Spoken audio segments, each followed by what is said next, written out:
Voilà, c'est parti. Donc bonjour, bienvenue à toutes et à tous pour cette cinquième et dernière session du webinaire Nourrir les villes. Je suis Capucine Franche, je suis chargée de mission urbanisme et santé chez Ecopolis. Hop, ce webinaire est organisé, hop, est organisé par Ecopolis, pôle de ressources francilien sur l'aménagement et le bâtiment durable. En quelques mots, Ecopolis, c'est une association de loi 1901 qui a pour mission d'encourager les changements de pratiques des professionnels du secteur du bâtiment et de l'aménagement pour tendre vers un monde plus soutenable. Pour ce faire, Ecopolis a quatre grandes missions. Des missions d'animation et d'information à travers notamment notre site internet qui permet de diffuser des ressources diverses auprès des professionnels, mais aussi des divers événements que nous organisons, comme par exemple le webinaire d'aujourd'hui. On a une mission de formation aussi, et on a une offre sur catalogue sur les différentes thématiques de l'environnement, par exemple sur euh, voilà, rafraîchir les villes, le bâtiment durable en général, la ventilation naturelle. Et enfin, on a une mission d'accompagnement. On a trois démarches d'accompagnement de projets qui sont portées chez Ecopolis. On a deux démarches globales, quartier durable francilien et bâtiment durable francilien, et une démarche spécifique sur la qualité de l'air intérieur qui s'appelle Écrin. Euh, ce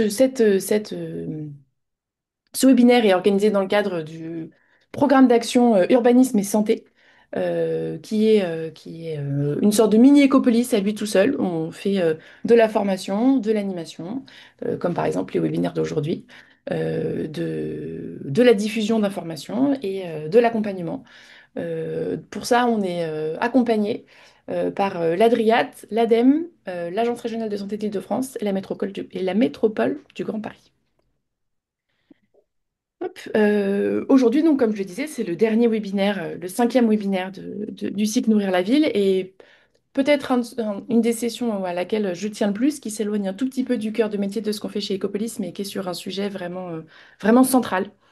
Aujourd'hui, tout le long du cycle, on s'est interrogé sur le rôle des politiques publiques pour façonner le paysage alimentaire, pour les rendre plus favorables à la santé de tous et toutes.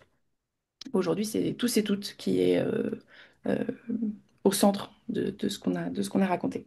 Effectivement, l'alimentation, c'est un déterminant essentiel de la santé, puisqu'elle influence directement notre bien-être physique et notre bien-être mental.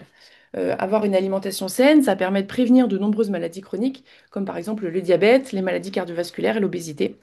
Et en plus, au-delà des aspects purement nutritionnels, l'accès à une alimentation saine et durable, elle dépend aussi de facteurs économiques, sociaux et environnementaux, ce qui en fait un enjeu majeur de la santé publique. Et dans les choses qui influencent notre accès à l'alimentation, il y a l'environnement urbain, puisqu'on a accès à des commerces de proximité ou pas. Est-ce qu'il y a des marchés? Quelle est l'offre de restauration autour de là où on habite, là où on travaille, les espaces qu'on fréquente, mais aussi sur les inégalités socio-économiques qui conditionnent le choix des aliments. Par exemple, la concentration de magasins qui proposent des produits ultra transformés ou la rareté d'alternatives locales et durables, ça peut accentuer les risques de maladies chroniques comme l'obésité ou le diabète.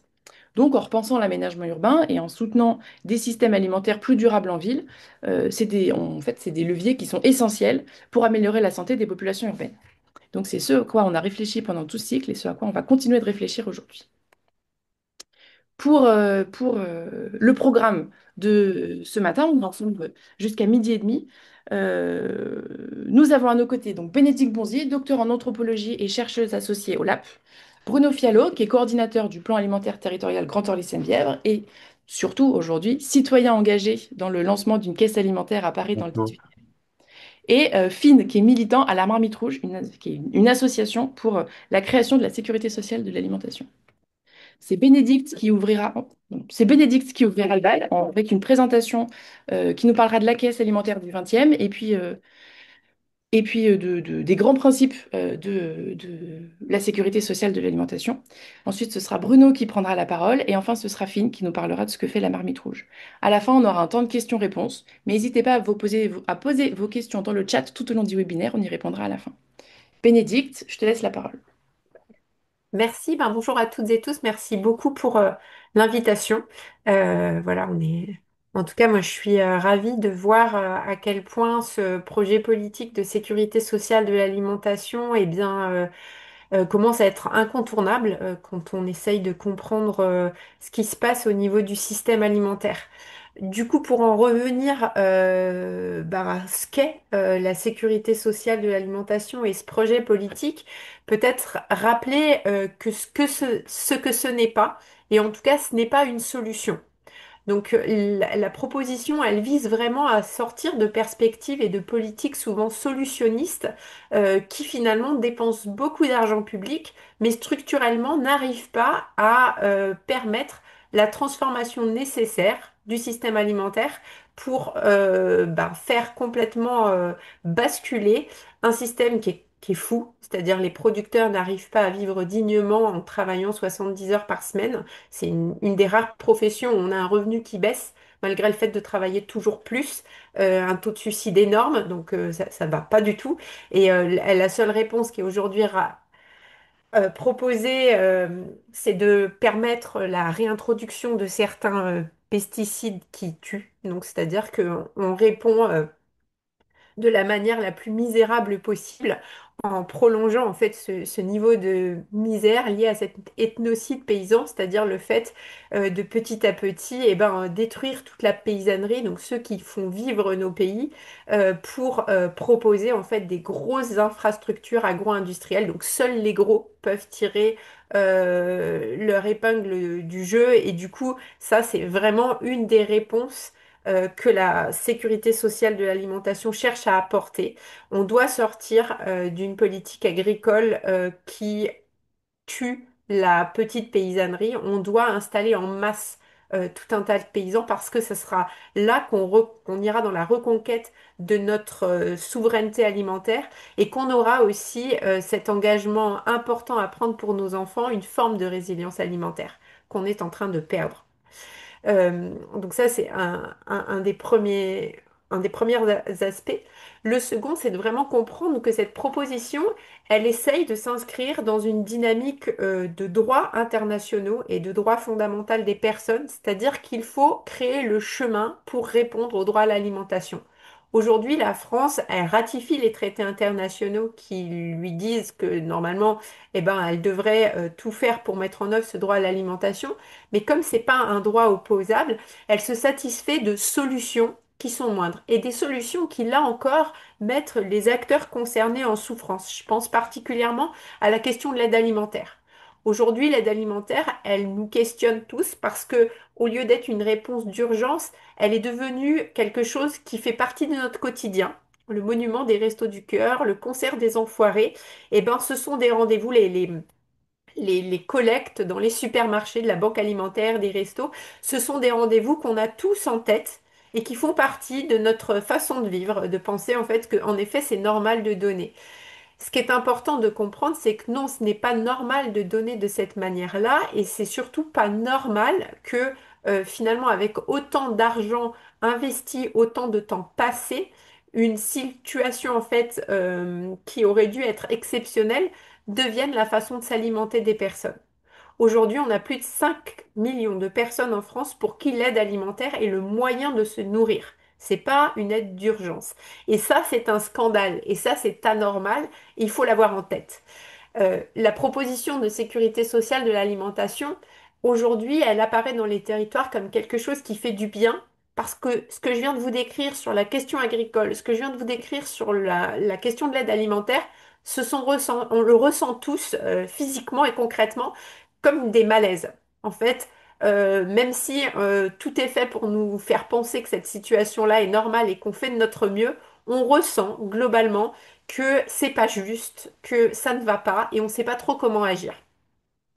Du coup, l'engouement qu'il y a eu autour des expérimentations liées à la sécurité sociale de l'alimentation, ils sont pour moi une façon d'avoir pu reproposer quelque chose d'un peu cohérent, de très joyeux et de positif.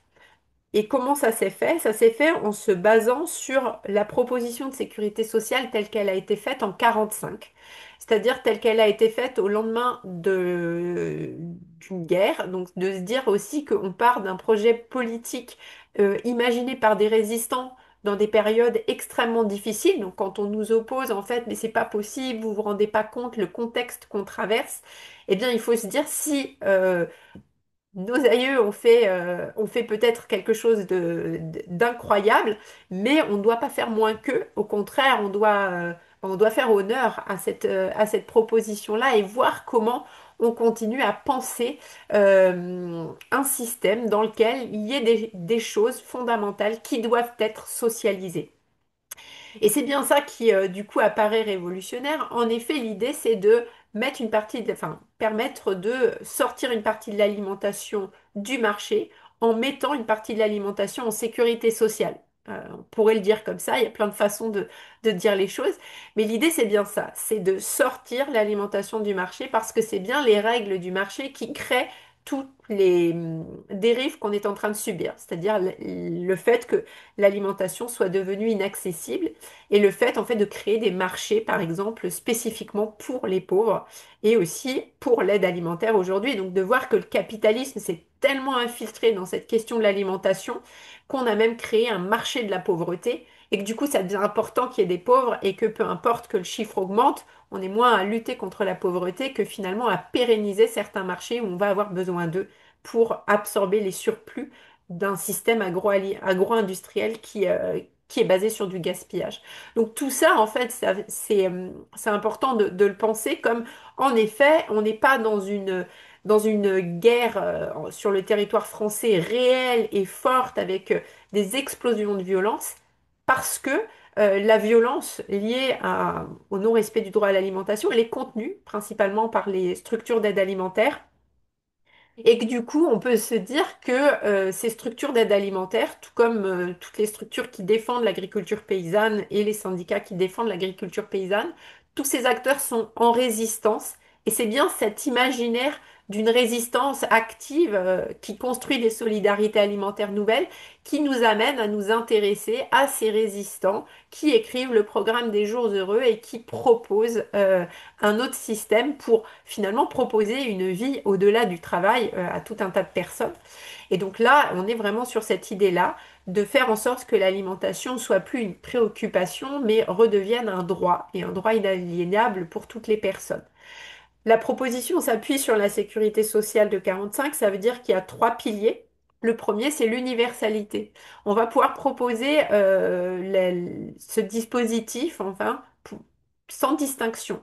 C'est-à-dire que l'idée, c'est que tous les habitants du territoire français puissent avoir une carte, un peu comme une carte vitale, une carte de sécurité sociale alimentaire, sur lesquelles il y aurait 150 euros. Cette somme, elle n'est pas du tout sortie du chapeau de manière aléatoire. Cette somme, elle a été réfléchie euh, de deux manières. Elle a été réfléchie par les premiers concernés dans le cadre du projet accessible porté par les CIVAM, qui, dans la réfection d'une cuisine alimentaire, devait permettre aux habitants qui n'allaient plus avoir accès à la cuisine de se nourrir et de se nourrir un peu correctement. Et donc, est arrivé ce chiffre qu'au-dessous de 5 euros par personne et par jour, ce n'est pas possible de répondre aux injonctions du plan national pour la santé. Et donc, du coup, dans ces règles-là, il faut au moins que chaque personne ait accès à 5 euros par jour pour pouvoir prétendre à une alimentation plus qualitative. Et ces chiffres, ils vont être abondés et corrélés par les travaux de Nicole Darmon, nutritionniste, qui elle aussi en arrive à ces sommes. C'est le minimum et c'était avant l'inflation. Donc on aurait sur ces cartes en fait au minimum 150 euros qui permettrait d'aller donc cette universalité, ça veut dire que celui qui a peu de moyens, eh ben, il va par exemple avoir une cotisation qui lui sera prélevée de 10 euros, peut-être de zéro, à voir comment ce modèle se mettrait en place. Et celui qui a beaucoup de moyens pourrait avoir une cotisation prélevée de 300 euros pour une redistribution, autant pour celui qui donne 10 que pour celui qui donne 100, qui donne 300, de 150 euros.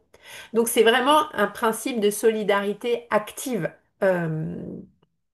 qui est mis en place à travers cette question de l'universalité et qui est mise au travail dans les expérimentations.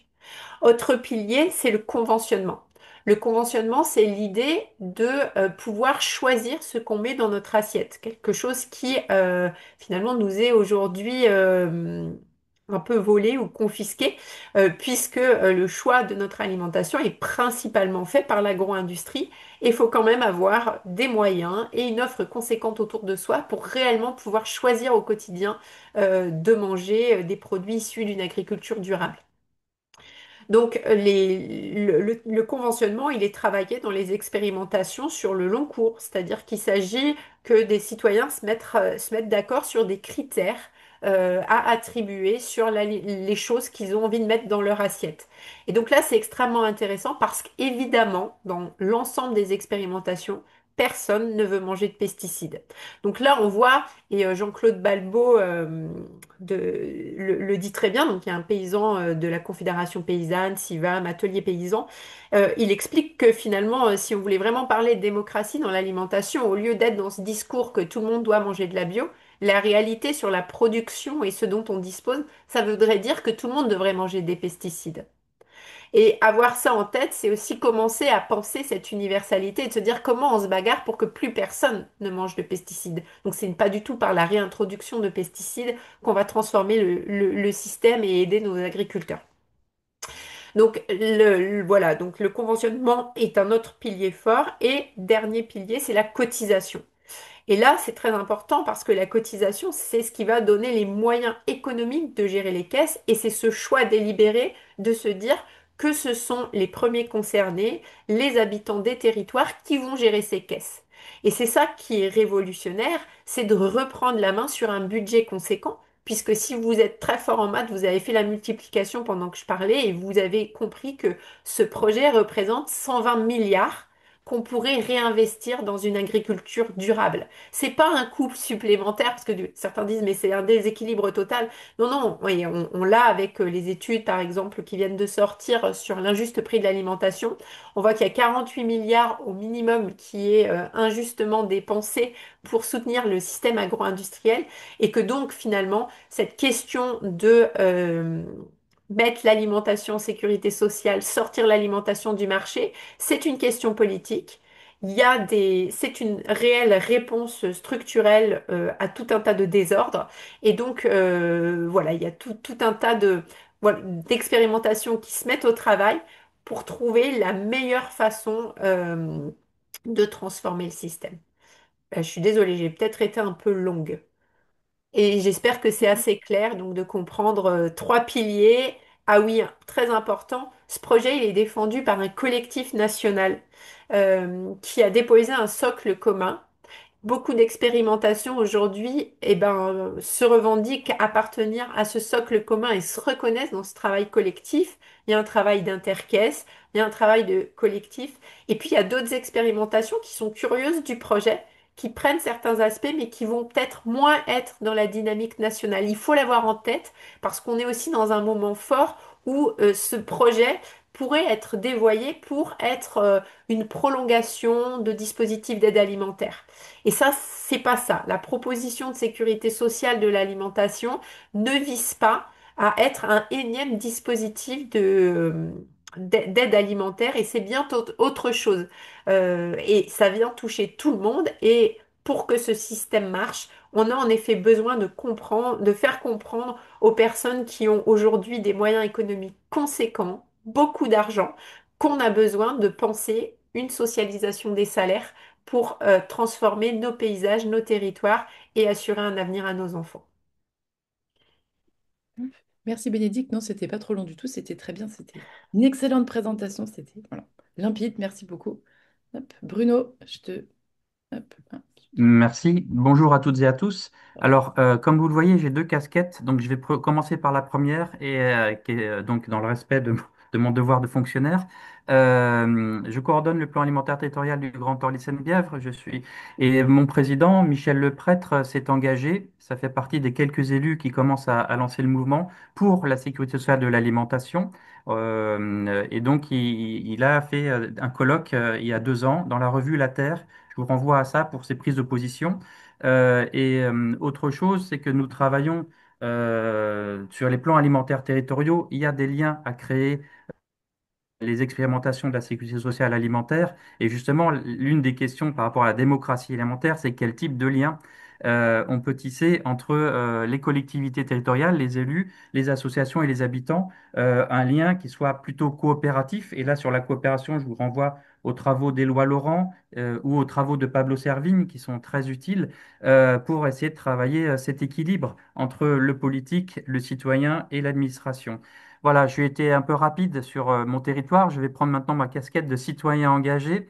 Et là, je vais pouvoir être beaucoup plus large et plus libre. Donc, dans le 18e arrondissement, pardon, on a un collectif de citoyens en essayant de nous monter en association, bien sûr, et on va demander, dès qu'on sera en association, on va demander à être membre du collectif national, comme tous les autres. Il y a bien sûr le 14e et le 20e aussi qui sont avancés. Il y avait, il y a un an, une trentaine d'expérimentations en France. On est en train d'aller vers 40, 50 expérimentations. Ça se développe très très vite et ça a eu un coup de fouet avec la présentation de la proposition de loi par Boris Tavernier sur l'accompagnement des expérimentations. Et dans le 18e arrondissement, on a déjà un début de dialogue et de non-dialogue avec la mairie, puisque un adjoint est en charge, et c'est nouveau, et c'est bien le fait d'être aussi en charge de la SSA. Mais il est en train de faire la tournée des conseils du quartier pour promouvoir la SSA, ce qui est très très bien. Il invente un WhatsApp, mais il a annoncé dans une réunion, dans un des conseils de quartier, où une de nos adhérentes était là et lui a dit oui, mais il y a le collectif du 18e, on a notre WhatsApp et tout. Et il a dit ah, mais ça, c'est trop politique. Ça commence. Donc vous voyez qu'il y a un équilibre à trouver, des dialogues à travailler entre les élus, les habitants, les associations et l'administration. Quand on parle par exemple de service public de l'alimentation, attention, ça ne peut pas être non plus des hauts fonctionnaires, des fonctionnaires qui vont diriger la SSA et les politiques de l'alimentation. Donc il faut vraiment qu'on trouve un équilibre dans cette montée en puissance qui est très très bonne. Donc Bénédicte l'a dit, c'est un acte politique, c'est un acte engageant. La sécurité sociale de l'alimentation doit pouvoir être liée aux plans alimentaires territoriaux, puisque c'est structurellement transformateur. Quand je dis structurellement, c'est de A à Z. C'est le paysan, l'agriculteur, jusqu'au consommateur, enfin, et c'est circulaire, jusque même le déchet ou l'anti-gaspi. Enfin, il y a tout un, voilà, c'est très circulaire et on doit avoir conscience de ça.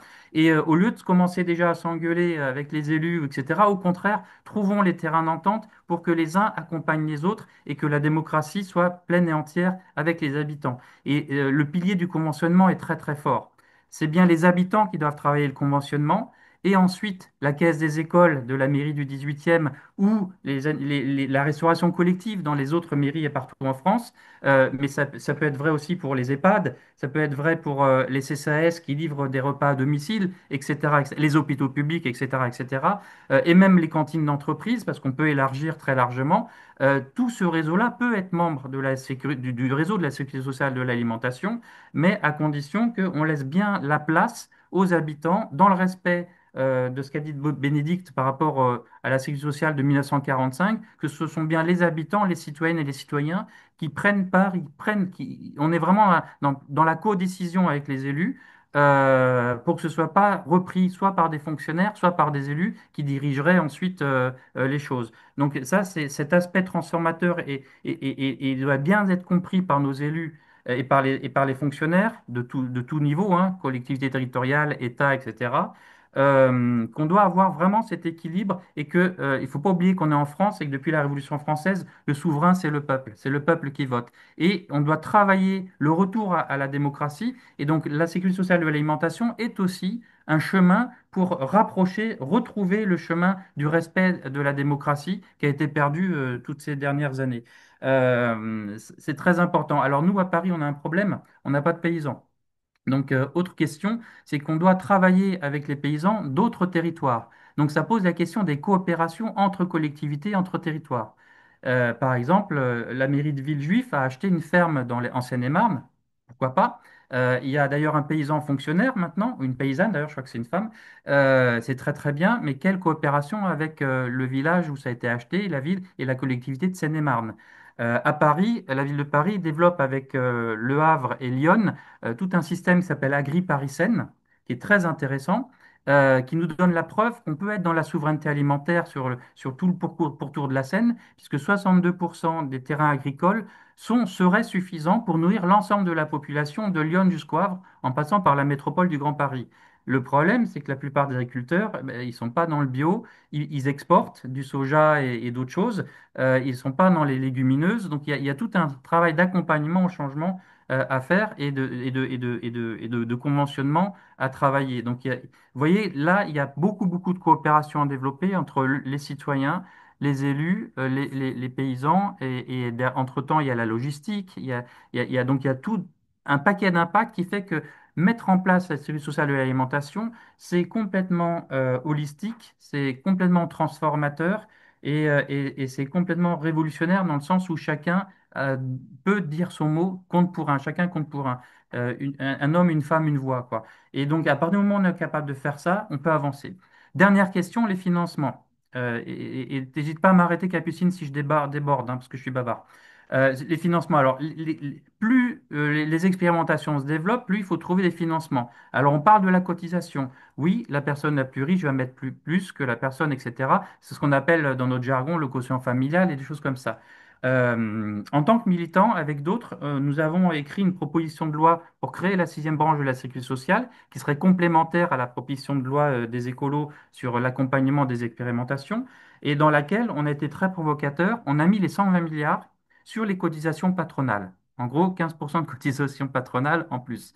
Mais ça, c'est juste pour permettre le débat et pour provoquer. Ce qui est important, c'est que dans ces 120 milliards à trouver, on pourrait et faire en sorte que, comme pour la carte de transport, l'employeur paye 50% de la carte de transport, l'employeur pourrait payer 50% de la carte de sécurité sociale alimentaire de chacune et chacun des salariés. Donc là, il y a un autre type de recette.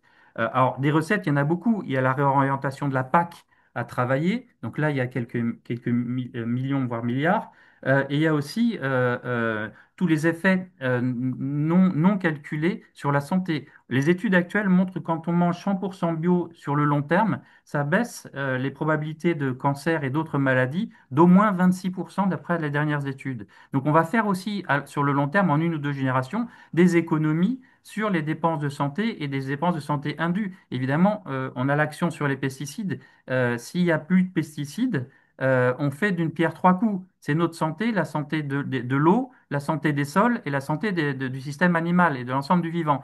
Donc, il faut aussi compter sur les impacts positifs et financiers que ça peut avoir. Bien sûr, il faut accompagner les agriculteurs. Donc, dans les 120 milliards, il y a une quote-part je ne sais plus combien on avait décidé, mais qui vont pour accompagner la transformation et l'accompagner, et voire même, il y a des propositions à l'Assemblée nationale, d'effacer les dettes des agriculteurs qui veulent pas transitionner, passer au bio, passer en local, etc. Donc ces propositions-là, vous voyez, je mélange un peu tout exprès, il faut qu'on arrive, et là c'est le moment de le faire, de développer ces propositions de loi, et de trouver l'équilibre entre les citoyens, les élus et les administrations pour permettre la réussite de ce grand projet politique qui est de créer la sécurité sociale de l'alimentation. Une loi globale, mais ça ne peut pas être non plus le ministère de l'alimentation. Il y a un mouvement politique qui propose de créer un ministère de l'alimentation, mais ce n'est pas ce ministère qui doit tout diriger. Donc il faut des caisses locales, des caisses peut-être régionales, un peu comme pour la Sécu de la santé, mais en faisant attention qu'il y ait bien des délégués de chaque caisse locale et que ce soit géré par les habitants jusqu'au bout. C'est-à-dire revenir, alors par ailleurs je suis aussi à la CGT, donc revenir à ce qu'on avait créé en 45-47 et arrêter de tordre la démocratie comme ça a été fait pour la santé en 67 où le patronat est rentré et le gouvernement s'est servi allègrement dans les caisses de la sécurité sociale, de la santé et des retraites pour aujourd'hui nous dire qu'il n'y a plus de sous et qu'il faut en trouver. Donc vous voyez, cette démocratie active et directe permet aussi de créer une énorme alternative au système capitaliste. Et ça, c'est très intéressant parce que, comme l'a dit Bénédicte, sortir des marchés, c'est inventer autre chose. Et cette autre chose, si la démocratie alimentaire fonctionne bien, chaque citoyen et citoyen, moi je dis déjà à partir de 16 ans, mais même avant, se sent co-sociétaire de sa caisse de sécurité sociale alimentaire, donc co-responsable, donc complètement investi et donc, c'est là où il y a de la résistance aussi. Dans la résistance, c'est tenir le coup, à ne pas se faire diriger par des élus ou par des mouvements politiques, ni par le patronat, ni par l'agroalimentaire, mais bien être complètement en autonomie et tenir le coup face à toutes les agressions potentielles qu'a pu vivre la sécurité sociale de la santé ou des retraites. Je vais vite, j'ai élargi mon propos, je m'en excuse. Mais pour revenir au 18e, c'est en cours de construction et il va falloir vraiment qu'on veille bien à nos relations avec la mairie ou les élus, quels qu'ils soient, et trouver un équilibre et permettre aussi qu'avec les institutions qui se créent, comme Agri-Paris-Seine, Seine nourricière, utiliser la Seine pour transporter les aliments, c'est super, mais à condition qu'on puisse avoir, nous, citoyennes et citoyens, notre mot à dire là-dedans. Donc c'est un mouvement vraiment de masse qui a créé et un rapport de force je le sens monter, je le vois monter, qui est inarrêtable. Et je termine par une proposition, Bénédicte n'est pas au courant, mais c'est une proposition de colloque à l'Assemblée nationale pour cet hiver, on n'a pas les dates, en 3 jours. Le premier jour, ce serait la SSA comme levier de l'émancipation agricole et alimentaire, voire plus. Le deuxième jour, ce serait est-ce possible? Et on travaillerait les propositions de loi et d'autres propositions. Et le troisième jour, ce serait la première rencontre des expérimentations locales de la SSA partout en France, parce qu'il y a un réseau, la collective nationale a regardé tout ça. Et donc l'idée, c'est qu'on soit tous co-organisateurs de ce colloque, avec le collectif national, mais aussi avec plein d'associations. Il y a GetUp pour Saint-Denis, il y en a d'autres un peu partout en France, et pour que nous puissions nous organiser et vraiment réussir cette émancipation humaine qui est la sécurité sociale de l'alimentation. Voilà, je termine là-dessus. Alors, ça pose la question des communs et de la sécurité sociale. Vous allez voir que, par ailleurs, il y a d'autres collectifs de sécurité sociale qui proposent de mettre en sécurité sociale logement. C'est la CNL, la Confédération nationale de logement, propose ça. Il y en a d'autres qui le proposent pour les services funéraires. Alors, je ne sais pas si on peut faire toute une société de sécurité sociale de tout, mais voilà, c'est le débat sur les communs et c'est le débat sur comment on reprend le pouvoir et on est maître de sa vie. Individuellement et collectivement pour notre émancipation et non plus se tuer au travail et se tuer avec les pesticides. Merci. Merci Bruno. Merci, c'était très intéressant. Effectivement, on voit les pistes qui se dessinent de comment ça pourrait fonctionner et surtout pourquoi il faudrait en fait qu'on puisse le mettre en place. Finn, je te laisse la parole pour parler de la marmite rouge et de vos actions. Merci beaucoup pour l'invitation. C'est un plaisir de pouvoir intervenir. Je remercie aussi d'ailleurs Bénédicte et Bruno qui ont introduit avec beaucoup de justesse et beaucoup de passion ce projet politique qu'on contribue à porter. Donc la Marmite Rouge, qu'est-ce que c'est? C'est une association de loi 1901 qui a été fondée en 2023. Euh, Officiellement fondée en 2023. Et en fait, elle est née premièrement d'une espèce de frustration initialement, qui était de se dire que la famille politique à laquelle on appartenait, on était une famille politique qui avait tendance à beaucoup lutter contre, mais finalement assez peu pour. Et on s'est rendu compte très vite qu'il y avait un enjeu. Il y avait un enjeu qui était celui de l'alimentation dans le quartier dans lequel nous sommes basés. Donc c'est une association qui opère principalement dans le 12e arrondissement de Paris et spécifiquement dans le quartier d'Aligre.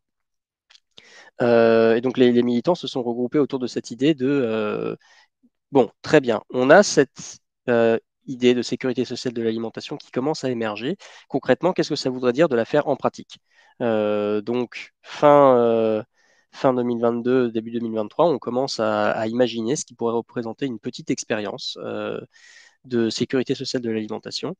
Cette expérience, ça s'appelle les baguettes magiques. Je vous donnerai le lien du site web après de la Marmite Rouge qui détaille au besoin. Donc, les baguettes magiques, qu'est-ce que c'est? C'était pendant une durée de 3 mois, on va avoir des gens qui vont cotiser donc ils vont cotiser auprès de la Marmite Rouge. C'est-à-dire que sous la forme d'une grille salariée, d'une grille qui peut être indexée sur les salaires, mais en fait, nous, on ne regardait pas les salaires, donc la grille était à titre indicatif. Les personnes cotisaient entre 2 et 20 euros.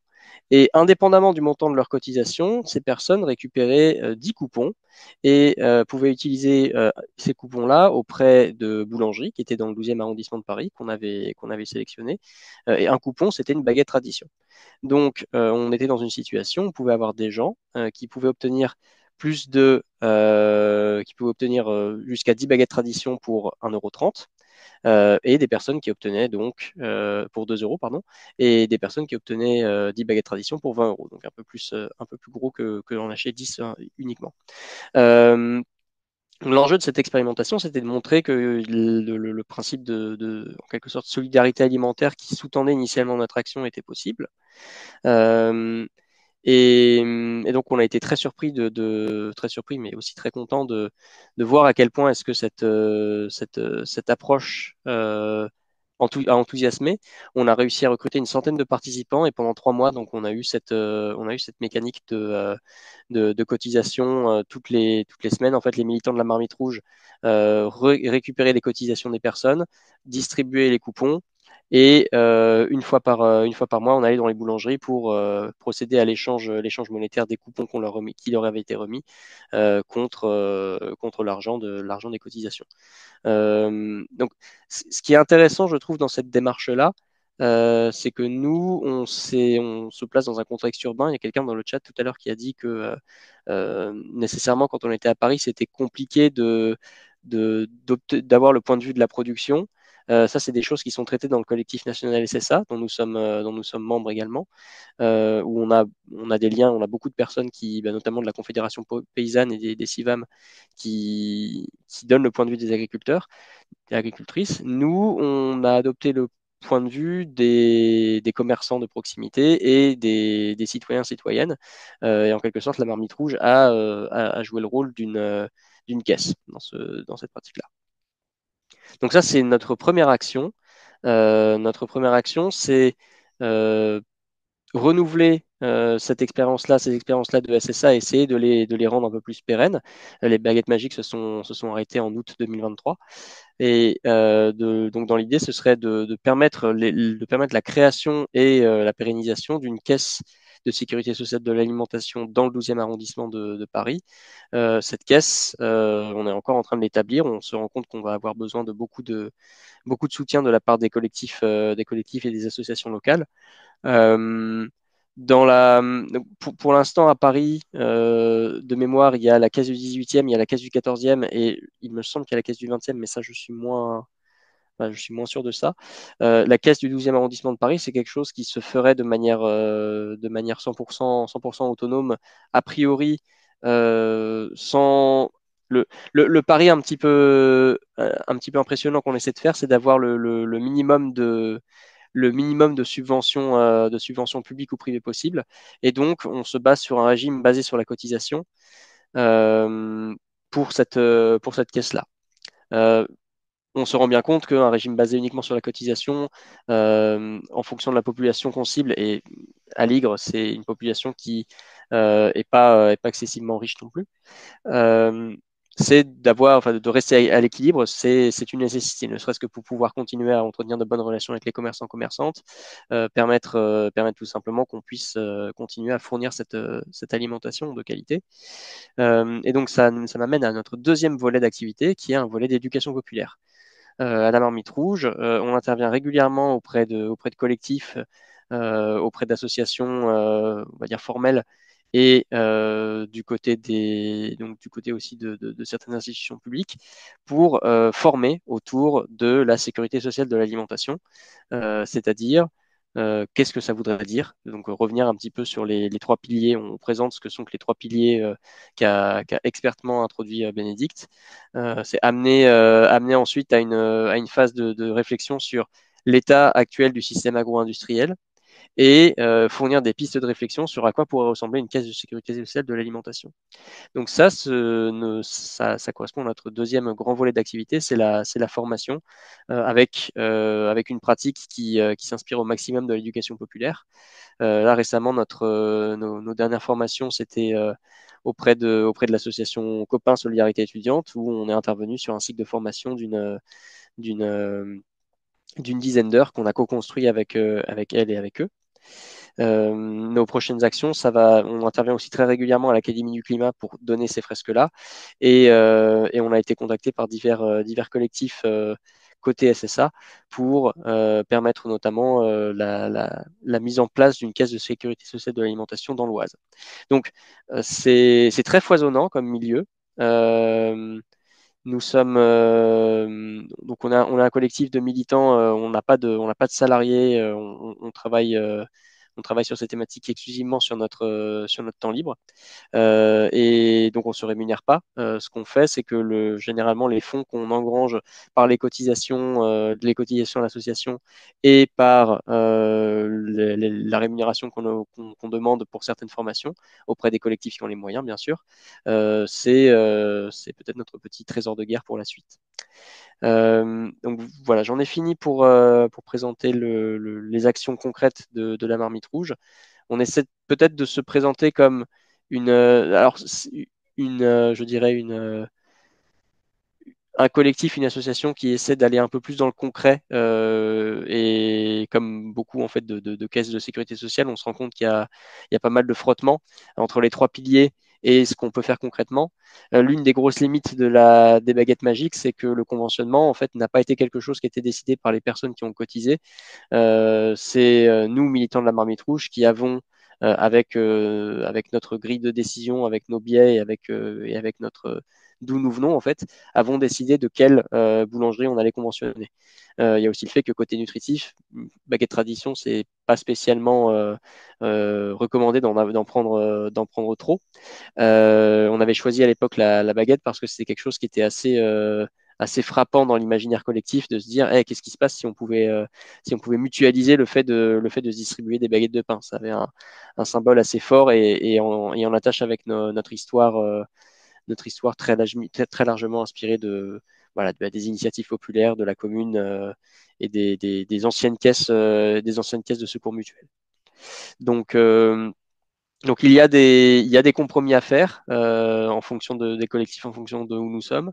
Ce qu'on aimerait, c'est pour notre prochaine expérimentation se lancer un peu plus à bras le corps sur voilà l'animation d'une caisse qui permette le conventionnement, qui permette en fait qui donne concrètement euh, les moyens aux personnes qui souhaitent s'investir dans la caisse d'effectivement s'investir. Parce que la démocratie, c'est un processus qui prend du temps. C'est un très beau processus, mais c'est un processus qui est coûteux et qui est parfois rendu inaccessible parce que quand on a des réunions de discussion de caisse entre 17h et 20h et que il faut aller chercher les enfants à l'école, il faut s'en occuper, c'est pas facile. Donc on réfléchit très fort à comment justement rendre le plus accessible possible ces futures réunions. Euh, D'autres pistes par exemple, pourraient être envisagées, ce serait celle de fournir une petite rémunération aux personnes qui s'investissent dans ces réunions-là, parce que effectivement, c'est du temps. Et voilà, en fait, il y a un spectre des possibles avec la sécurité sociale de l'alimentation dans notre territoire et en dehors qui est, à titre personnel, très enthousiasmant et qui, moi, à titre personnel, m'aide beaucoup à m'accrocher un peu à ce projet qu'on le sent peut être récupéré a le potentiel d'être récupéré par des entités politiques qui n'auraient pas le respect des trois piliers de la SSA et le fait de nourrir correctement et dignement, de fournir la capacité à tout le monde de se nourrir correctement et dignement, mais d'autres intérêts qui seraient des intérêts du marché, par exemple. Et nous, on se pose fermement en opposition avec ces tentatives de récupération qu'on pense être délétères pour le projet et mais pour finalement ce beau projet qui est enfin reprendre le contrôle sur notre alimentation. Voilà, j'en ai fini. Je pourrais répondre aux questions après, mais je crois que d'abord, il y a Bénédicte. Oui, tout à fait. Merci Finn, c'était super de pouvoir avoir une présentation vraiment concrète de comment est-ce que ça peut se mettre en place, cette sécurité sociale de l'alimentation. Euh, Bénédicte, je te laisse reprendre la parole. Alors tu l'as un peu évoqué tout à l'heure, mais tu devais nous reparler des points de vigilance à avoir. Alors Finn les a un peu lancés là, mais vas-y. Oui, oui, oui. Je pense qu'après, c'est bien de se les rappeler. La proposition de sécurité sociale de l'alimentation, elle est forte et puis c'est une mesure qui claque. Parce que tout le monde peut se référer à ce qu'est la sécurité sociale. On est d'accord, on n'est pas d'accord. Mais il y a tout de suite une représentation qui en est faite, enfin, voilà, qui est forte pour chacun. Alors évidemment, pour ceux qui veulent démanteler la sécurité sociale, ça leur paraît complètement aberrant qu'on puisse proposer d'étendre la couverture liée à la sécurité sociale. Et pour d'autres, eh bien, ça vient en effet ouvrir des nouvelles perspectives. les choses qu'on peut questionner aujourd'hui dans les différentes expérimentations, c'est que, en effet, cette mesure, elle peut être reprise par le politique et parfois par des politiques qui vont aller assez vite sur les fondements et la proposition portée par le collectif national pour une sécurité sociale de l'alimentation. Et du coup, ça devient davantage un outil de commande publique avec un cahier des charges qui est peut-être différent de celui qui vise en fait à vraiment travailler de manière démocratique avec les personnes et du coup qui va permettre à des bureaux d'études de rentrer dans l'accompagnement de ces projets et de faire de la caisse. La caisse, c'est pas une finalité en soi. Ce qui est intéressant quand on part sur un projet, une idée d'essayer de mettre en place une caisse sur un territoire, c'est le chemin qu'on va employer pour déconstruire tout ce qui fait notre système alimentaire et mieux se le réapproprier. Si en fait la caisse devient une commande publique, on prive les gens de toute la convivialité qui est liée à l'expérimentation. Quand je parle de convivialité, je parle vraiment de convivialité au sens que lui donne Illich, c'est-à-dire qu'on prive les gens de tout un tas de petites tâches qui peuvent se réapproprier. Dans une expérimentation de caisse, ce qui est intéressant, c'est que n'importe qui va pouvoir jouer un rôle, si on joue vraiment le jeu d'éducation populaire, et que n'importe qui va pouvoir prendre part au projet. Aujourd'hui, on le voit dans toutes les projets qui peuvent être des... Enfin voilà, je suis critique, mais je suis aussi consciente qu'il y a plein de projets très vertueux, que les bureaux d'études essayent de faire de leur mieux, etc. Mais j'en vois les limites dans un processus démocratique. Parce qu'en effet, les décisions sont prises au préalable et que le projet doit se réaliser dans un temps imparti. Et là, quand on voit que le plus important, c'est le chemin et de permettre que ce chemin se fasse, eh bien, on se rend compte qu'il y a une inadéquation entre l'outil proposé et son usage, qui pourrait être la commande publique de la caisse, et le fait de pouvoir y réfléchir ensemble à comment on met en œuvre le droit à l'alimentation sur notre territoire et peut-être qu'on va choisir d'expérimenter jusqu'à une caisse. Mais c'est pas sûr. Et c'est bien ces réflexions-là qui sont importantes. Elles sont importantes aussi pour pas fragiliser le projet en voyant trop vite une multiplication des caisses qui perdraient de leur sens et de leur essence pour pouvoir soutenir un plaidoyer beaucoup plus fort et beaucoup plus conséquent. Donc voilà, je pense que ça fait partie des choses qu'il faut avoir en tête. Et puis après, dans la construction même des projets, comment on ne se laisse pas piéger par ce qu'on pense être de la démocratie et comment on remet vraiment la démocratie au cœur du travail. C'est-à-dire comment on fait en sorte que ce ne soit pas deux, trois personnes qui vont toujours crier au feu et qui vont bloquer les décisions, mais comment on assure un processus de décision dans lequel on avance et qu'on puisse continuer à être joyeux et heureux. Et ça me semble aussi important. Et le sujet, il est vital, il prend aux tripes pour beaucoup d'entre nous. Et du coup, il y a quand même pas mal dans les différentes expérimentations de moments de tension et d'explosion, évidemment. Des moments de tension et d'explosion qui sont en plus, je dirais, qui peuvent être instrumentalisés également par les financements. C'est-à-dire qu'aujourd'hui, on va avoir une mise en concurrence, hein, je dis aujourd'hui, mais globalement, on a une mise en concurrence des différents financements et des différents projets. Ça rend pas la chose sereine pour un travail collectif et on n'est pas sûr, en fait, quand on porte le projet d'une caisse sur un territoire, qu'on n'est pas en train de déshabiller d'autres actions qui sont tout aussi vitales et importantes. Et ça doit vraiment être pensé. Et c'est là où on voit aussi que les caisses qui sont les plus solides sont les caisses qui ont été portées et qui sont issues de territoires à vivre, c'est-à-dire de déjà des collectifs de coopération de nombreuses associations qui avaient pu faire ce travail collectif de se rassurer sur le fait de ne pas piquer le financement de l'autre. Des fois, en fait, il y a des financements qu'on prend, mais on n'est pas au courant qu'on est en train de le retirer à une autre structure parce qu'on ne se connaît pas.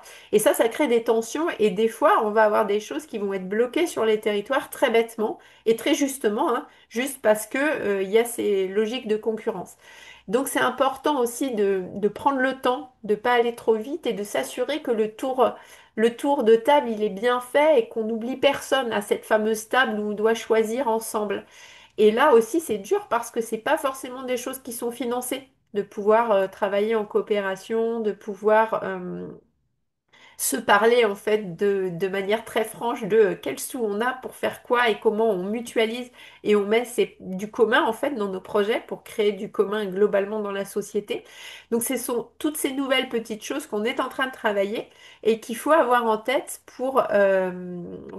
bah, pour pas en fait une fois encore, alors je vais le dire comme ça et j'espère ne choquer personne, mais globalement on se rend compte aussi que dans beaucoup de projets portés par les forces de gauche, il y a des fois des stratégies où on se dit c'est pas possible, ils ne veulent pas gagner. Il y a une mise en échec à répétition, de vouloir absolument défendre son bout de gras et de se dire que les 2% de choses qui nous divisent seraient plus importantes que les 98% qui nous réunissent. Et ça aussi, ça doit être questionné. Comment ça se fait en fait qu'on laisse prendre cette place-là au détail, à la virgule, quand c'est pourtant vital d'arriver à avoir en tête qu'on est quand même d'accord. Alors peut-être j'exagère sur 98%, mais déjà 75%, c'est beaucoup dans une société où à 52%, on va être gouverné par la droite ou la gauche. Donc d'avoir aussi toutes ces choses-là en tête, ça nécessite de se faire voilà, d'avoir un travail sur soi. Et moi, j'ai découvert, hein, alors il y a beaucoup de lectures que j'ai découvertes grâce à toutes les invitations pour parler que ce soit des violences alimentaires ou de la sécurité sociale de l'alimentation.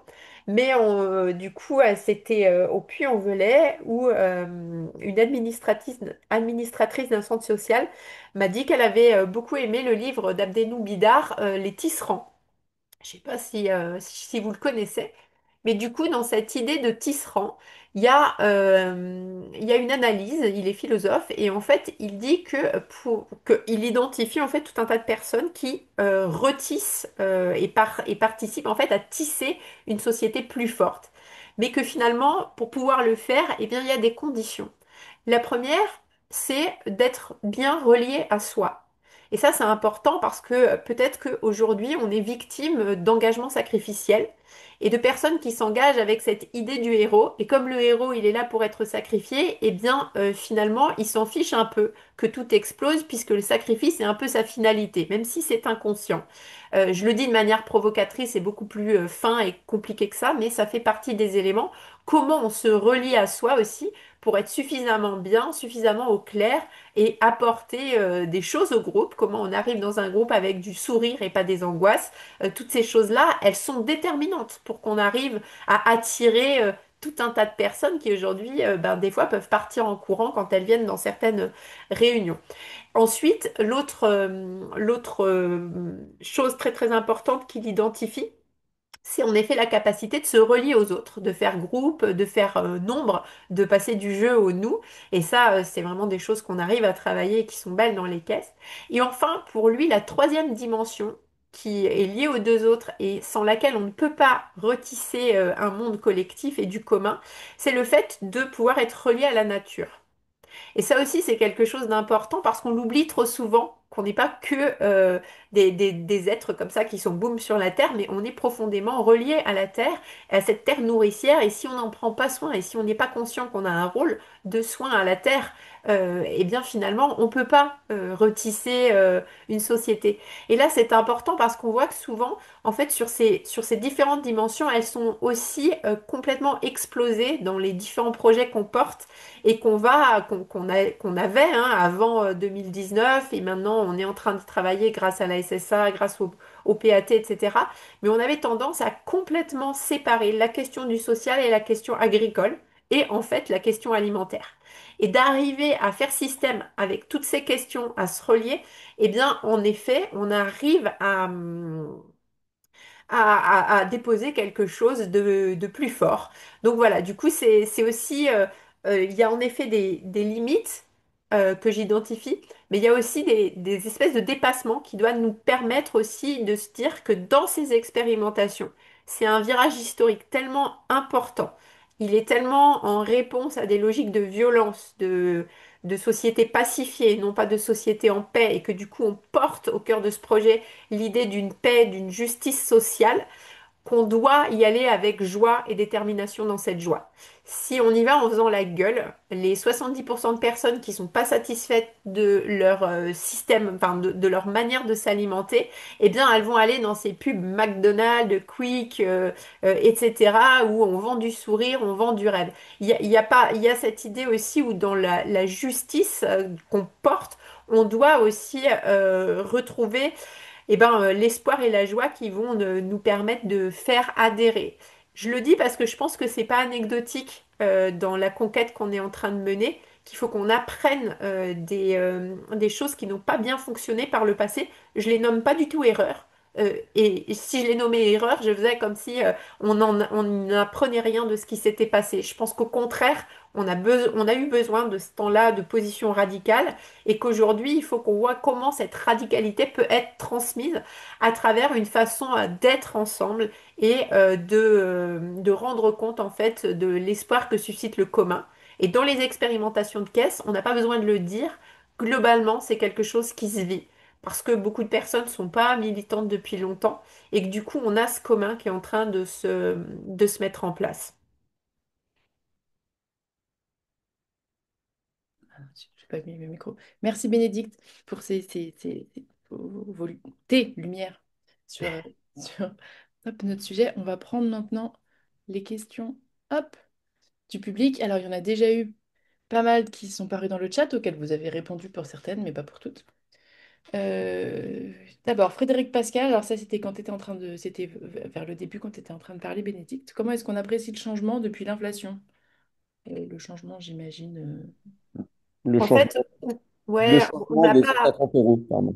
Ouais, Ah on oui, n'a pas trop, en fait, on n'a pas répercuté le changement de l'inflation dans la proposition pour une raison simple, c'est qu'aujourd'hui, on n'a pas la production nécessaire pour nourrir tout le monde en agriculture durable, selon ces 150 euros par personne et par mois.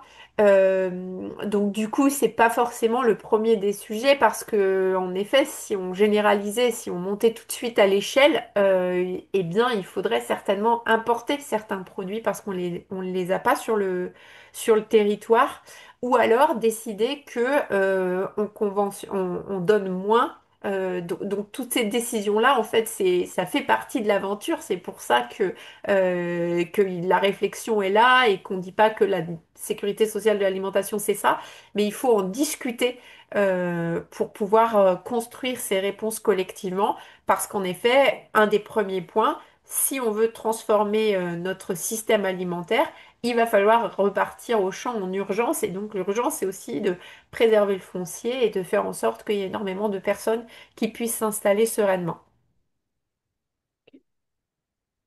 Donc, merci. Oui, Frédéric, vous avez levé la main. Allez-y pour Oui, une. bah, c'est en lien. Alors, moi, je suis du côté du rural, là, ici, et évidemment, il y a un écart entre la perspective urbaine et la perspective rurale.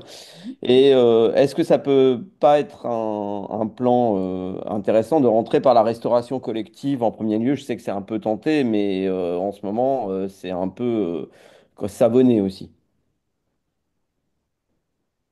Je veux dire au niveau des écoles, des EHPAD, et puis des corps de l'État, etc. Faire un peu un pilote à partir de ce moment-là. Alors, il y a plein d'expérimentations sur la restauration collective qui existent, mais en lien direct avec la SSA, je j'ai pas de. Moi, je connais pas d'exemple. Est-ce que vous en connaissez C'est pour ça que je demande Euh, d'ailleurs si c'est une bonne voie, mais ça m'intéresse. Ouais. alors, moi, j'ai vu pas mal de, on a vu pas mal de travaux justement qui étudiaient comment est-ce que la restauration collective c'était justement un enjeu parce qu'on avait beaucoup de gens qui étaient nourris par la restauration collective. Euh, L'analyse qu'on a faite en premier lieu côté Marmite Rouge, c'est que pour nous, ça allait être compliqué d'investir ce sentier-là, enfin, ce terrain-là, dans la mesure où c'est quand même des espaces qui sont assez verrouillés. Justement, on parle de gros marchés publics, on parle d'entreprises assez importantes. Et nous, c'est vrai on s'est un peu posé la question. On distribue sur de la restauration collective et un peu plus dédié aux populations. Mais par exemple, dans les mairies ou dans les ou dans les entreprises. Là, je pense qu'il y a un coup à jouer, mais c'est potentiellement voilà, aller voir justement directement les organismes qui sont en charge de faire la distribution, d'établir les marchés.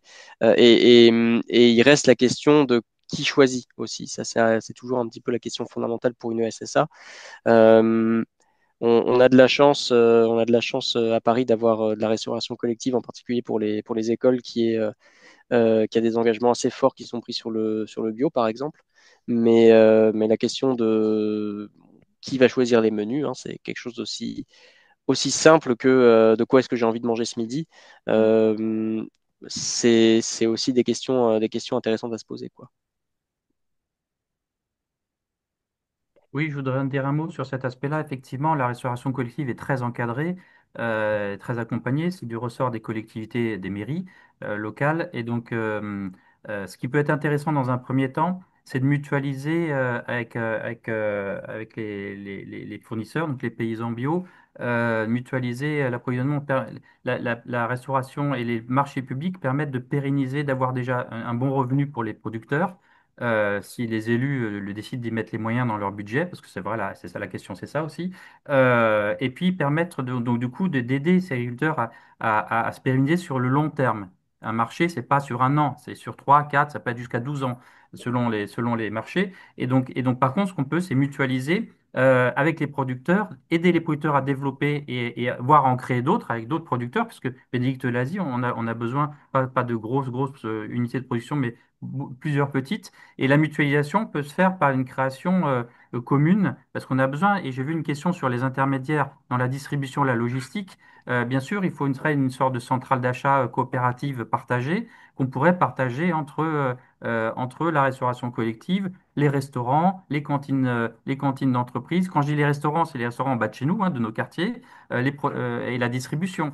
Donc oui, il y a tout à revoir. On ne peut pas faire confiance, ça c'est mon avis militant, parce que pour en avoir rencontré plusieurs, aux grandes chaînes de distribution classiques, il y en a trois ou quatre, c'est juste pas possible. Et surtout qu'eux sont dans la marché de la précarité. Chacun supermarché donne quelque chose au secours populaire, il bénéficie derrière d'un retour. Enfin bon, il faut sortir complètement de ce type de marché-là. Et donc oui, c'est là où c'est transformateur, la sécurité sociale de l'alimentation, c'est qu'on se crée tout un circuit, tout un système. C'est pour ça que je fais le lien avec les plans alimentaires territoriaux et que là, il y a un vrai travail d'équilibre à faire entre l'intervention citoyenne et les élus et les fonctionnaires, de pouvoir marcher main dans la main, côte à côte, aller dans le même sens entre ces plans alimentaires territoriaux, ces renouvellements de marché dans la raison collective et à côté l'ensemble des expérimentations de la SSA. Là, il y a tout à construire et il y a des enjeux énormes d'être bien, d'être soi, d'être tous ensemble, comme ça a été dit, parce qu'il y a à raccrocher les wagons sur tout ce qui a été cassé dans la démocratie participative ces dernières années durant. Donc là, il y a tous ces liens à retisser, effectivement. Merci. On peut prendre la question suivante. C'est Élise qui, direct dans le dur. Est-ce que vous avez été impliqué dans les échanges autour de la loi du plomb et quels sont vos rapports et relations avec la FNSEA, si vous en avez? Ah. Après, impliqué, je pense qu'on est nombreux à l'avoir été dans le rapport de force opposé, en fait, dans le nombreuses pétitions signées, enfin, après, enfin, voilà. Euh, enfin, dans le collectif national pour une sécurité sociale de l'alimentation, on a un syndicat qui est la Confédération paysanne, qui n'est donc pas le syndicat majoritaire. Et du coup, je pense qu'à ce titre, vu que cette proposition est fortement soutenue par la Confédération paysanne, pour la FNSEA, c'est une mesure à abattre en fait. Du coup, la sécurité sociale de l'alimentation n'est pas bien vue, si ce n'est en devenant autre chose. Et donc, on voit combien ce syndicat s'en fiche complètement du devenir de la paysannerie française. Il s'adresse pas en fait aux petits paysans. Euh, Par ailleurs, ce qui est certain, c'est que, et ce qui est souvent dit dans le cadre du collectif national, c'est que pour pouvoir mettre en place cette sécurité sociale de l'alimentation, on n'a pas un paysan de trop. C'est-à-dire que le projet, il n'est pas partisan, il ne va pas s'adresser qu'aux militants de la Confédération paysanne, en fait. Il doit assurer un revenu, une transformation possible et une meilleure santé pour l'ensemble des producteurs. Alors pour certains qui aujourd'hui sont dans l'agrobusiness et qui finalement gagnent beaucoup, beaucoup d'argent, ça serait une immense perte de revenus. Après, ils peuvent continuer à faire une agriculture conventionnelle à partir du moment où bah, d'autres choses vont être mises en place et elles seront choisies et subventionnées. C'est pas un modèle qui vise à détruire et en tout cas, c'est pas une attaque de front à cette agriculture-là, mais c'est la possibilité d'assurer des conditions de vie dignes à tout un tas de petits paysans et d'assurer aussi une résilience, une souveraineté alimentaire sur l'ensemble du territoire. Je pense que ce soit par rapport au changement climatique, que ce soit par rapport aux différents conflits qui aujourd'hui explosent dans le monde, il faut être complètement fou pour pas se dire qu'on doit relocaliser en urgence une autonomie, enfin notre production et avoir beaucoup plus d'autonomie au niveau de l'alimentation. Merci. J'en profite pour poser ma question, puisque c'est mon webinaire, du coup c'est moi qui décide. Comment est-ce qu'on peut faire si on est une collectivité? Alors j'ai entendu que des subventions publiques, ça, c'était pas forcément ce que vous attendiez et que dans le 18e, par exemple, ça se passe pas comme vous auriez voulu avec la mairie. Mais comment on fait quand on est une collectivité pour soutenir une expérimentation de caisse sur son territoire? Soit qu'on apprenne qu'il y en a une, soit qu'on ait envie d'en lancer une. C'est quoi le rôle des collectivités que les collectivités peuvent mener dans ces expérimentations? C'est moi, je sais pas, c'est Bénédicte, Qui bon, veut ouais, bah, la Bah, question. vas-y, on ouais. complétera. Ouais, c'est ça. Alors, c'est variable.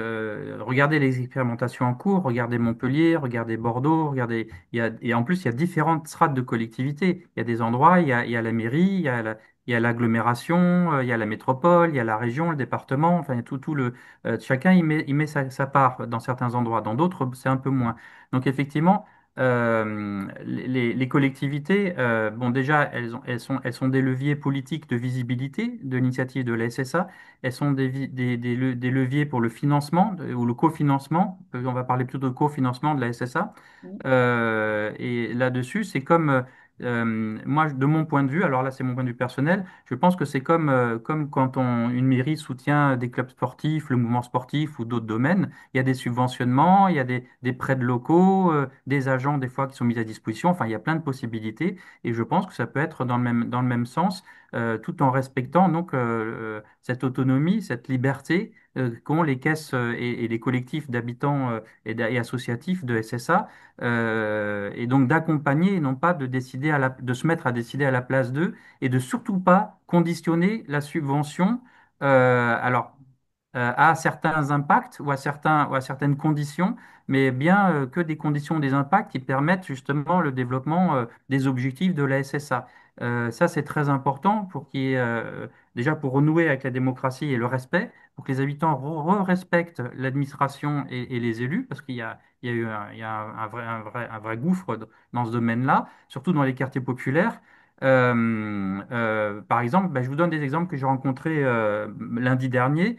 À Villeurbanne et à Lyon, il y a dans certains QPV, dans le quartier politique de la ville, des difficultés avec les collectivités pour ne serait-ce que le prêt d'un local. Parce que pour faire une SSA, pour se faire livrer de l'alimentation, etc., bon, ben, des fois, il n'y en a même pas, il n'y a pas. Donc, et donc là, il y a des choses à faire. Donc oui, il peut y avoir un rapport de force politique, pas dans le sens politicien, mais politique entre les habitants qui descendent de la SSA et les collectivités. Mais ça peut très très bien se passer quand il y a des endroits où ça se passe très bien. Donc c'est vraiment dans la volonté politique des différents élus et des décideurs de respecter, comme on doit le faire vis-à-vis des clubs sportifs ou d'autres trucs sur la santé et garder cet équilibre. Donc ça, c'est la base. Bon, pour les fonctionnaires et pour les élus, il y a ces fameux cours et ce fameux livre, l'élu, le citoyen et le fonctionnaire. Et ça, c'est des classiques dans la formation de la fonction publique. Donc il faut pouvoir respecter ça. Et oui, ces leviers peuvent être très fructueux puisque on le voit à Montpellier, mais ailleurs, il y a des liens collectivités, fondations, parce qu'il faut trouver des financements. La problématique importante aujourd'hui des caisses, c'est comment on les finance. il y avait une question sur les dons. Moi, je suis pas d'accord pour que mon don à la caisse de SSA soit défiscalisé parce qu'on va faire payer on fait payer les impôts et donc je fais payer les gens qui payent la TVA. Et donc, je suis pas d'accord sur cette idée de défiscalisation des dons aux caisses de SSA. Mais c'est pour ça que rapidement, j'ai parlé de la proposition de loi pour créer la sixième branche, donc la branche alimentation, avec des financements qu'on peut trouver par cotisation du patronat. Comme j'ai dit sur les transports, 50%, c'est déjà la moitié, et aller chercher dans les milliards d'évasion fiscale ou des dons faits aux entreprises sans contrepartie, le fameux rapport du Sénat dont on parle depuis 2, 3 jours, là, 211 milliards d'argent qui sont donnés aux entreprises sans contrepartie aucune. Ils en donnent 120 pour la SSA et, entre guillemets, j'allais dire c'est réglé, je vais vite là, hein, je provoque. Mais donc il faut trouver aussi ces cofinancements. Effectivement, euh, dans la quête de financement, on se dit, bon, ben, je vais vite et je parle avec mes mots. On va voir les bobos pour qu'ils financent 300 euros la caisse. Et puis, comme ça, mon quartier politique de la ville, il peut mettre 0 ou 10 euros et on va trouver un certain équilibre en allant cherchant des subventions des collectivités et puis des fondations, etc. Attention à ça, c'est utile pour démarrer, mais sur le long terme, quid du long terme? Et donc c'est ça qu'il faut aussi qu'on fasse en sorte que le système alimentaire, agricole et alimentaire qu'on met en place, à un certain moment, puisse soit en recherche le plus possible de l'autonomie, de l'autogestion et d'être capable de s'autofinancer alors, le plus rapidement possible, avec des guillemets, hein, parce que ça prend du temps, la démocratie et tout ça, ça ne se fait pas en claquant des doigts, mais qu'on puisse aller tendre vers ça pour pouvoir ne pas avoir besoin de tous ces recherches de financement. Par exemple, Montpellier, ils ont la chance d'avoir la Banque des Territoires, ils sont les premiers, donc il va leur donner 300 000 euros. Mais demain, je pose la question, si les 50 autres expérimentations demandent 300 000 euros à la Caisse des dépôts, à la Banque des Territoires, ça ne va pas être possible, on le sait. Donc comment faire? Pourquoi certains auraient ça et pas d'autres? Donc il y a d'où l'idée d'aller quand même vers cette loi nationale qui cofinance l'ensemble de ces caisses et avec un réseau. Donc vous voyez, les débats ne font que commencer. Il y a un gros travail de tissage de liens et de respect des uns et des autres sur cette construction de la SSA. Hop, merci. Pine, tu veux rajouter quelque chose, toi? Vas-y, et puis je ferai avant, après. Ouais, ouais, je vais couper mon micro, pardon. Euh, pour peut-être compléter du point de vue militant ou personne qui tente de mettre en place une caisse, je pense que les collectivités, elles ont un rôle à jouer pour faciliter la démocratie. Donc on parlait de prêts locaux, on parlait de capacité justement à trouver la place en fait de l'institution dans le processus d'établissement d'une caisse. Euh, je pense qu'il y a un enjeu très très fort je reviens un petit peu sur cette même marotte de garder les enfants à la crèche, mais par exemple, ça pourrait être ça, c'est que les conditions matérielles pour que des gens puissent se regrouper dans une pièce ou dans un local et discuter de ce qu'ils veulent faire et ce qu'ils et elles veulent faire de leur futur, ça s'apprend.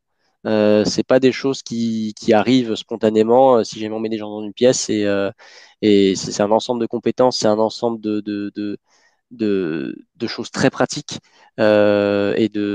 justement d'une pratique répétée.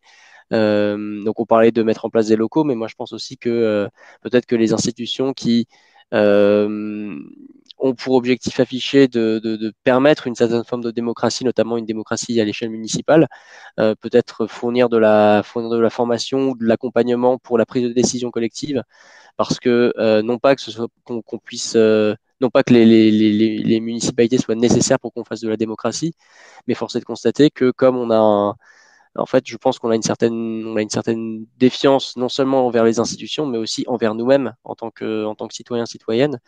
Euh, pour, pour reprendre un peu la métaphore du tissage qui a été proposé ici, mais on a on a plein de petits îlots de personnes, de communautés qui ont du mal à se reconnecter. Et se reconnecter, ça demande des savoirs, ça demande des pratiques que peut-être que les municipalités, en tout cas, moi je parle vraiment du point de vue des municipalités parce que c'est ce que je connais mieux, peuvent aider. Il y a typiquement la mairie du 14e, lors de l'établissement de sa caisse de sécurité sociale, euh, elle a présenté ce que c'était que la SSA selon le point de vue du cabinet de conseil qui avait été embauché pour. Mais il y a très peu de travail qui a été fait effectivement sur euh, quel cadre on va donner aux discussions, comment est-ce qu'on va gérer la prise de parole, à quel moment est-ce qu'on décide que la décision peut être prise, est-ce qu'on décide plutôt de prendre des décisions par vote à majorité, est-ce qu'on décide plutôt de faire du consensus, est-ce qu'on fait ça pour toutes les décisions qu'on prend? C'est vraiment des détails, hein. Je suis désolé si jamais je suis un peu trop pénible pour les gens qui nous écoutent, mais ça, c'est vraiment des compétences et des choses qui, pour nous, en fait, sont cruciales et on peut pas forcément tout apporter d'un coup quand on fait de l'éducation populaire sur ce sujet-là. C'est-à-dire qu'on a une démarche où on apporte des pratiques, on a une démarche où on essaie de faire émaner un savoir collectif. Mais bon, voilà, c'est aussi bien quand on a des gens qui font du politique leur raison d'être de filer un petit peu un coup de main sur cet aspect-là, quoi. Et voilà, Ouais, je rebondirai sur tout ce qui a été dit en allant, enfin voilà, en allant dans ce sens-là.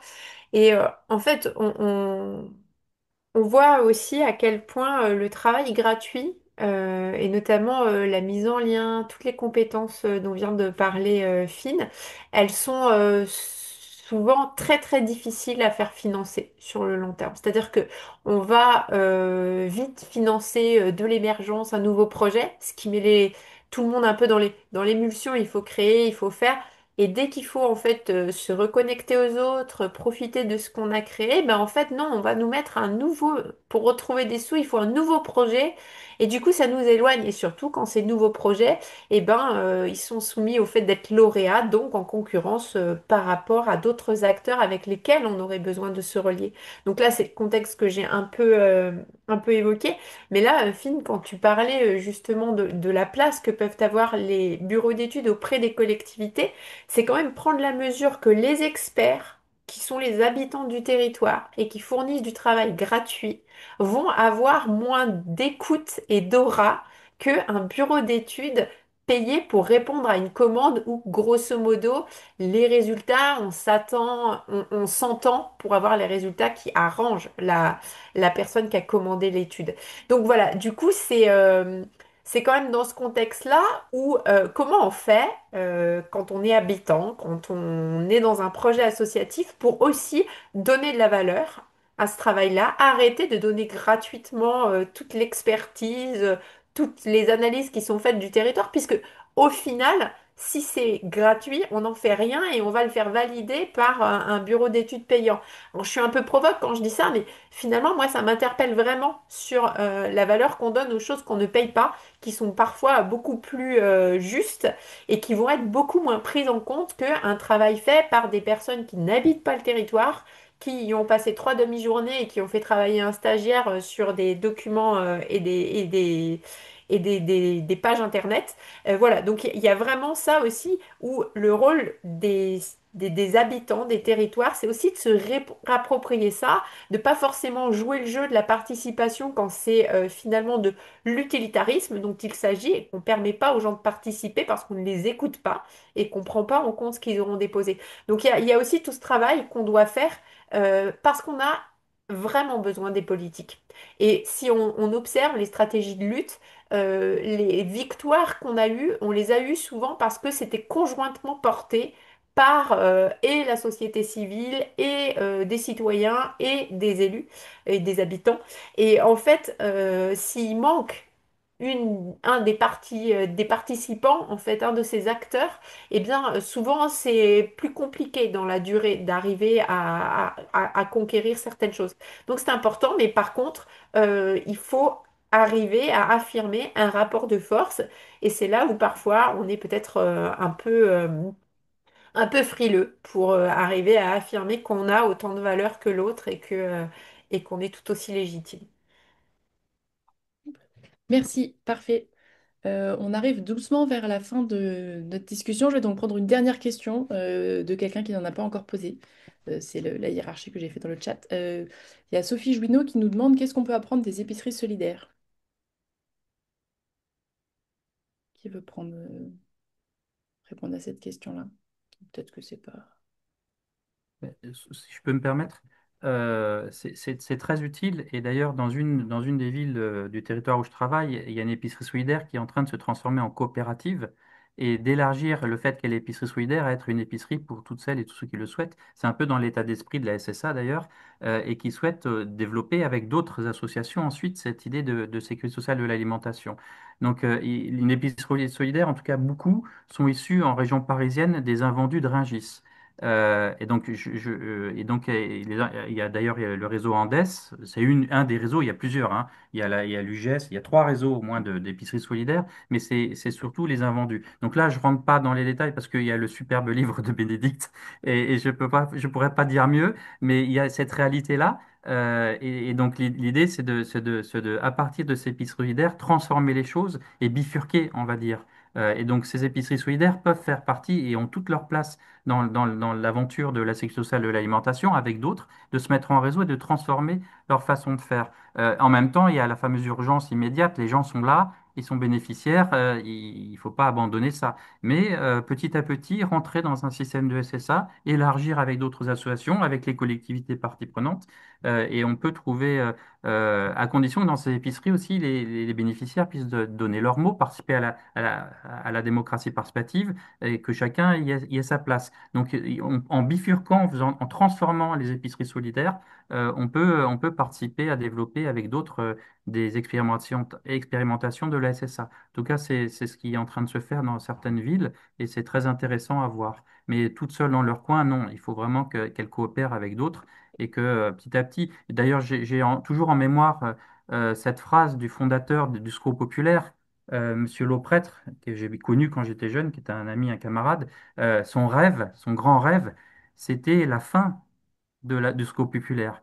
C'était de mettre fin à tout ça. D'ailleurs, je crois que Coluche, il avait dit aussi, hein, son rêve, c'était qu'il n'y ait plus les Restos du Cœur. C'est inadmissible qu'ils aient été obligés de construire tout ça en béquille du système capitaliste. Et après, pire que ça, non seulement c'était une béquille à la base, mais Bénédicte l'a dit, c'est devenu un marché. Donc ça a donné le résultat inverse de la volonté. Donc avec la SSA, construisons la fin du Secours populaire, des Maüs et de tout ça, et construisons cette alternative. Je crois que voilà. Et dans le rapport à ce qui a été dit avant sur le politique, le citoyen et tous les moyens qu'on doit donner ensemble, ça peut être, et je renvoie à ça, c'est à toutes celles et ceux ici qui nous écoutent, que je vois pas, qui nous écoutent, et puis à tout le monde, à Bénédicte et à Fine et à Ecopolis, n'hésitez pas à venir à co-construire cette idée de colloque sur la SSA, justement, qu'on utilise les méthodes de la SSA pour co-construire ce colloque ensemble et valoriser, mettre en valeur et travailler ces questions qui nous taraudent depuis tout à l'heure. Et je parlerai plus. Juste un tout petit mot sur les épiceries. Elles sont aujourd'hui des oasis en fait pour les personnes qui sont dans les parcours d'aide alimentaire. Parce qu'en effet, on prend soin d'elles, parce qu'elles vont pouvoir avoir du choix. Donc, c'est vraiment une étape importante pour reconstruire tout ce que la distribution peut détruire en termes de représentation de soi et de dignité. Par contre, il faut avoir en tête que globalement, les épiceries sont conditionnées à des accueils de 3 mois, renouvelables 3 mois. Et pour les personnes, c'est extrêmement dur de se retrouver après sans possibilité de continuer et sans possibilité en fait de continuer à choisir parce que du coup, le retour à la distribution est vraiment vécu comme un échec. Et donc, la, les personnels des épiceries, qu'ils soient bénévoles ou salariés, ils sont vraiment en souffrance. Parce qu'au départ, les épiceries étaient ce coup de pouce qui permettait de retourner vers des commerces classiques. Et là, de moins en moins, puisqu'on le voit, la situation des personnes ne se transforme pas. Donc voilà, il faut avoir en tête aussi que les épiceries sont en souffrance. Il faut entendre aussi ce qu'elles disent et qu'elles cherchent aussi comment pouvoir aller vers autre chose et surtout faire en sorte que les personnes, une fois qu'elles ont été accompagnées, puissent basculer, enfin, puissent continuer à choisir leur alimentation. Merci beaucoup. Et ben, je pense que ça sera le mot de la fin pour cette réunion. Merci beaucoup d'avoir été là, d'avoir participé. Merci à vous qui avez écouté et participé activement dans le chat. On ne le fait pas d'habitude, mais je pense que là, il y a eu des questions qu'on n'a pas eu le temps d'aborder, auxquelles vous avez répondu dans le chat. Je pense qu'on mettra les questions-réponses en lien avec le replay. Donc, je vous annonce effectivement que cette table ronde sera rediffusée, sera mise sur notre site dans quelques jours. Quand vous étiez inscrit, vous recevrez le lien. Hop, j'ai une toute dernière. Hop, voilà. Tous les replays du cycle, puisque c'est le dernier, hélas. Tous les replays du cycle sont disponibles sur notre site, donc vous pourrez les retrouver tous. Et j'en profite pour faire une dernière annonce.